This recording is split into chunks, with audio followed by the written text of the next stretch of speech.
Ya, secara bertahap nanti akan dibuka rekrutmen P3K untuk kelanjutannya penataan tenaga non ASN atau tenaga honorer pada 2024 yang saat ini sedang proses verifikasi dan validasi, ujar Anas. Nah, sebagaimana teman-teman ketahui pada saat rapat DPR RI yang membahas terkait dengan tenaga honorer, ya, di situ disebutkan dengan adanya verifikasi dan validasi, maka ada potensi 20% honorer yang terdata di database BKN itu akan dikeluarkan dari database.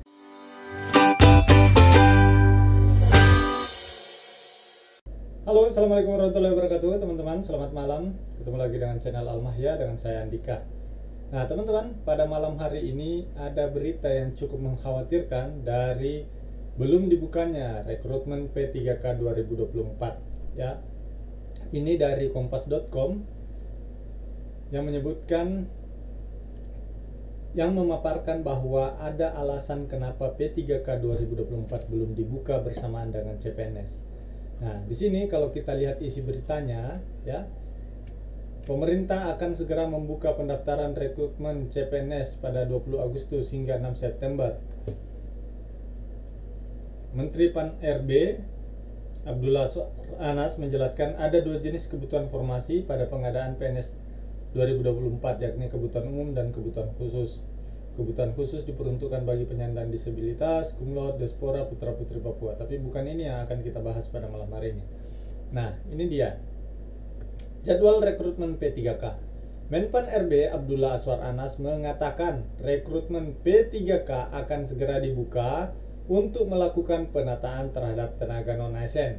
Saat ini proses penataan tenaga non-ASN atau tenaga honorer masih dalam tahap verifikasi dan validasi.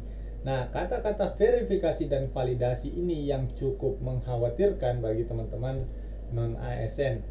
Ya, secara bertahap nanti akan dibuka rekrutmen P3K untuk kelanjutannya penataan tenaga non-ASN atau tenaga honorer pada 2024 yang saat ini sedang proses verifikasi dan validasi, ujar Anas.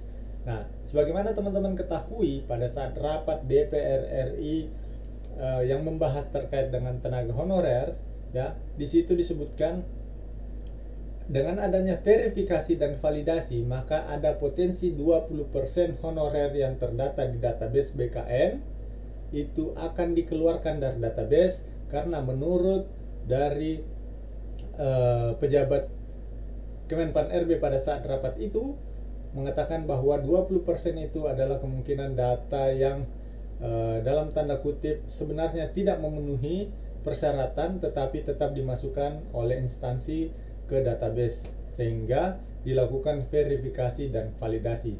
Dan ternyata memang verifikasi dan validasi inilah yang menyebabkan jadwal rekrutmen P3K itu belum dibuka sampai saat ini.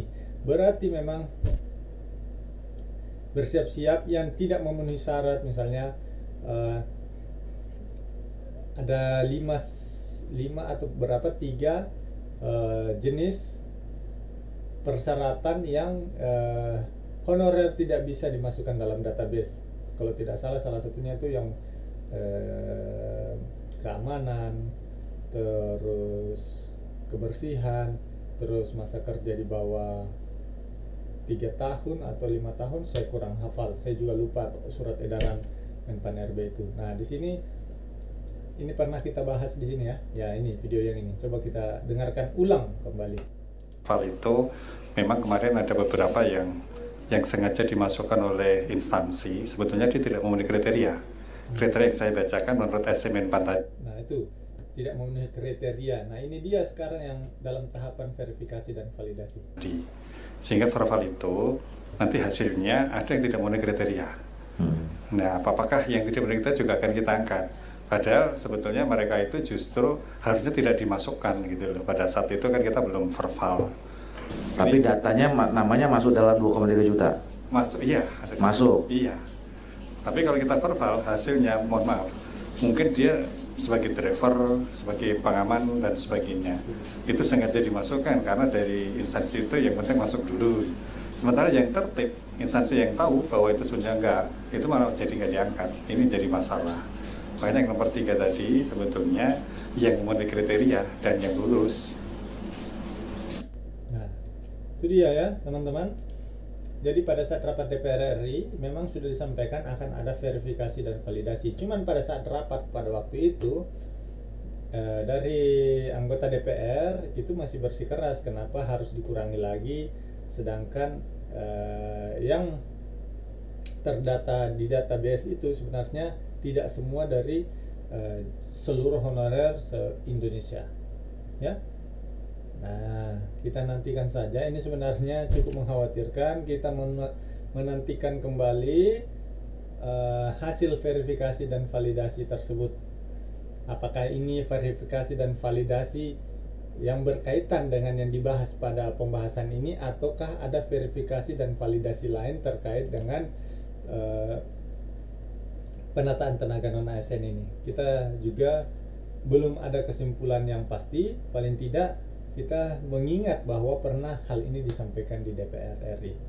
Semoga teman-teman honorer semuanya tetap masuk dalam database BKN dan bisa terangkat menjadi seorang ASN di tahun 2024-2025 ini.